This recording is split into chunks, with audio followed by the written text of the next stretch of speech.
Assalamualaikum warahmatullahi wabarakatuh. Perkenalkan, nama saya Mutia LVMR dengan NIM 2023 11614 dari kelas AO.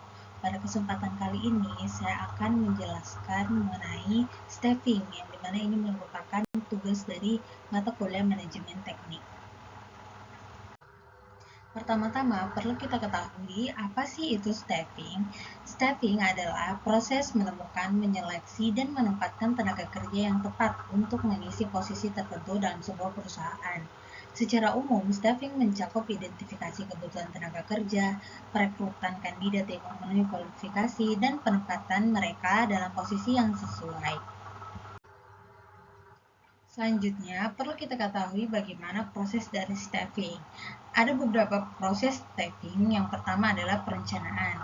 Perusahaan harus mengidentifikasi kebutuhan tenaga kerja yang sesuai dengan rencana bisnis dan strategi jangka panjang.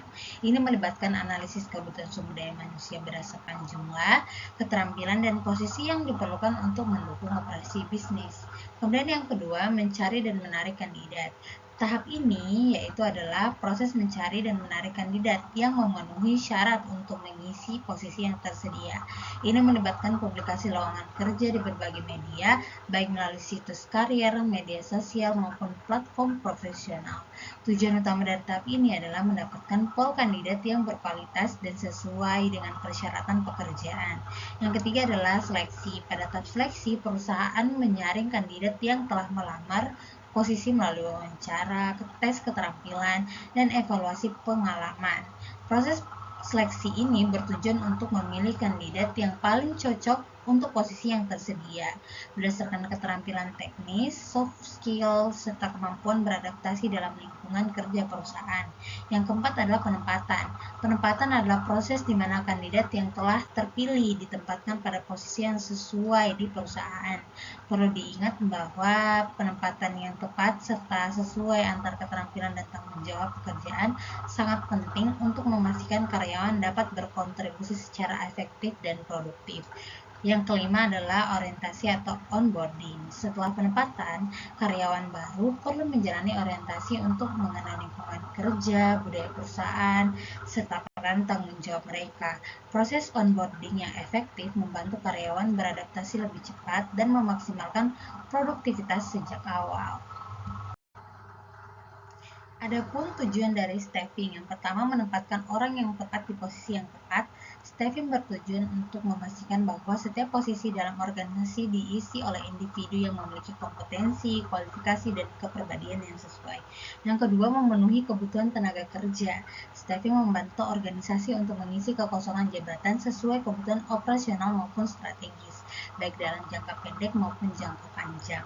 Yang ketiga, meningkatkan efisiensi dan produktivitas dengan penempatan karyawan yang tepat dan pelatihan yang memadai. Staffing berkontribusi langsung untuk peningkatan kinerja organisasi. Keempat adalah mengembangkan potensi karyawan melalui proses pelatihan dan pengembangan.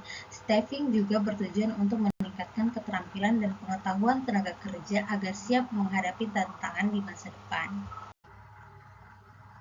Kemudian tujuan yang kelima yaitu meningkatkan kepuasan dan retensi karyawan.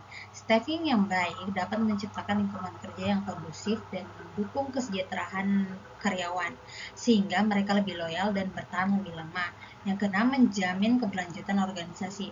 Staffing juga mendukung succession planning, yaitu mempersiapkan calon-calon pemimpin masa depan agar organisasi tetap berjalan meskipun terjadi pergantian personil. Dan yang ketujuh yaitu mendukung pencapaian tujuan organisasi. Secara keseluruhan, staffing bertujuan untuk memastikan bahwa sumber daya manusia mendukung strategi dan visi organisasi baik secara kuantitatif maupun kualitatif. Ada beberapa tantangan dalam staffing. Yang pertama adalah kekurangan tenaga kerja berkualitas. Sulit menemukan kandidat yang memiliki keterampilan, pengalaman, dan etika kerja yang sesuai dengan kebutuhan organisasi, terutama untuk posisi teknis atau spesialis. Yang kedua, perubahan cepat dalam teknologi dan skill. Kemajuan teknologi menyebabkan skill tertentu cepat usang. Staffing harus mampu menyesuaikan dengan kebutuhan kompetensi baru yang terus berkembang. Yang ketiga, persaingan dan menarik serta mempertahankan talenta. Banyak perusahaan berlomba-lomba menawarkan kompensasi dan fasilitas menarik untuk mendapatkan karyawan terbaik, sehingga organisasi kecil sering kalah saing. Yang keempat, tingkat turnover yang tinggi. Karyawan mudah berpindah tempat kerja karena banyaknya peluang lingkungan kerja yang tidak nyaman atau kurangnya pengembangan karir. Yang kelima, kurangnya perencanaan tenaga kerja jangka panjang. Banyak organisasi yang hanya fokus pada kebutuhan jangka pendek tanpa memperkirakan kebutuhan SDM di masa depan. Yang keenam, ketidaksesuaian budaya dan nilai culture fit. Merekrut orang yang secara teknis kompeten tetapi tidak cocok dengan budaya organisasi bisa menyebabkan konflik, rendahnya motivasi, atau bahkan pengunduran diri. Dan yang ketujuh, keterbatasan anggaran atau staffing dalam pelatihan. Beberapa organisasi terutama UMKM atau instansi pemerintah mengalami keterbatasan dalam memberikan pelatihan, rekrutmen profesional atau fasilitas retensi karyawan. Selanjutnya saya akan menjelaskan mengenai contoh kasus staffing di industri ketenagalistrikan, yaitu kekurangan tenaga ahli di proyek pembangunan pembangkit listrik tenaga surya atau PLTS. Di mana latar belakangnya itu sebuah perusahaan BUMN di sektor ketenagalistrikan ditugaskan untuk mempercepat pembangunan pembangkit listrik tenaga surya PLTS sebagai bagian dari program transisi energi bersih nasional. Namun, proyek ini mengalami keterlambatan karena kekurangan tenaga ahli yang mampu mengelola instalasi panel surya, perencanaan sistem inverter, serta integrasi sistem dalam jaringan transmisi yang ada. Permasalahan staffingnya yaitu yang pertama, kekurangan SDM teknis spesialis, kurangnya insinyur dan teknisi yang memiliki sertifikasi di bidang energi terbarukan terutama tenaga surya. Kandidat lokal tidak memiliki pengalaman kerja relevan karena belum banyak proyek serupa sebelumnya di wilayah tersebut. Kemudian yang kedua, distribusi tenaga kerja tidak merata. Sebagian besar tenaga ahli berada di kota besar seperti Jakarta atau Surabaya. Wilayah proyek adalah daerah yang terpencil, kesulitan mendapatkan tenaga kerja lokal dengan skill memadai.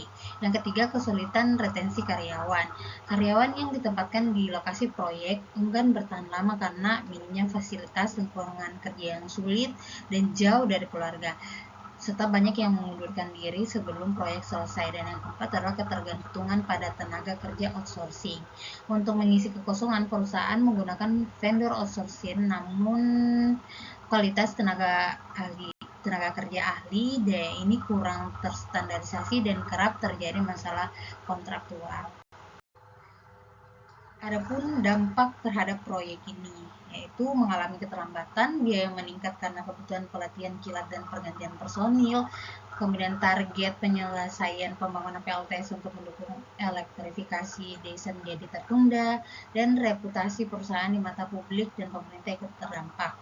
Kemudian untuk solusi dan tindakan yang bisa diambil, yang pertama kerjasama dengan Politeknik dan Balai Latihan Kerja atau BLK, pelatihan cepat tenaga kerja lokal agar dapat berkontribusi langsung di proyek. Dan yang kedua, insentif khusus untuk tenaga ahli di lokasi terpencil, diberikan tunjangan tambahan, fasilitas tempat tinggal, dan rotasi kerja fleksibel. Perbaikan sistem rekrutmen dan database talenta nasional, membantu sistem manajemen SDM berbasis digital untuk melacak tenaga kerja bersertifikat dan siap ditempatkan di seluruh Indonesia. Baik, cukup sekian materi yang saya paparkan pada kesempatan kali ini mengenai staffing. Sekian, Assalamualaikum warahmatullahi wabarakatuh. Terima kasih.